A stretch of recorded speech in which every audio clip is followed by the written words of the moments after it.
লোকসভা নির্বাচনের আগে চলতি বছরের বাজেটে বালুরঘাট হিলি রেল প্রকল্পে আরো 210 কোটি টাকা মঞ্জুর করল রেল মন্ত্রক।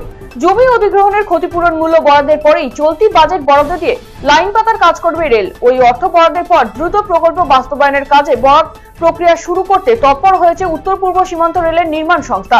210 কোটি টাকা বরাদ্দ হতে উচ্ছ্বসিত সব মহল। প্রতি বছরের মতো এবারও নকআউট ক্রিকেট খেলার আয়োজন করা হলো ইটাহার মুরালিপুকুর যুবক বৃন্দের উদ্যোগে। এলাকার প্রাথমিক বিদ্যালয় ময়দানে এই নকআউট ক্রিকেট খেলায় ব্লকের বিভিন্ন এলাকার 8টি ক্রিকেট দল খেলায় অংশ নেয়।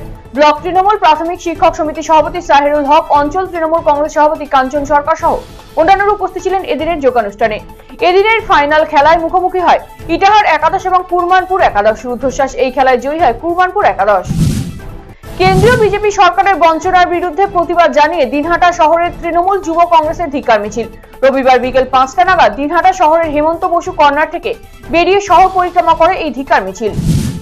গত শুক্রবার থেকে নিখোঁজ থাকা তৃণমূল শ্রমিক নেতার মৃতদেহ উদ্ধারকে কেন্দ্র করে চাঞ্চল্য ছড়ালো রবিবার।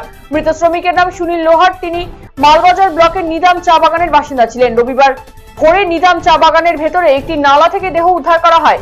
এই ঘটনার সাথে জড়িত সন্দেহে নিজাম চা বাগানের বাসিন্দা আনন্দ মাহালি এবং মালবাজার পৌরসভার 12 নম্বর ওয়ার্ডের বাসিন্দা রোহিত মাহালিকে গ্রেফতার করেছে পুলিশ। এদিকে এই ঘটনায় ওই বাগান এলাকায় বিজেপির এক পঞ্চায়েত সদস্যের নাম উঠে আসায় তাকে গ্রেফতারের দাবিতে রবিবার দুপুরে মালবাজার থানার সামনে জাতীয় সড়ক অবরোধ করে চা বাগানের তৃণমূল শ্রমিক সংগঠনের কর্মীরা। শুধু তাই নয়, ওই পঞ্চায়েত সদস্যের বাড়িতে ভাঙচুর চালানো হয় বলে অভিযোগ।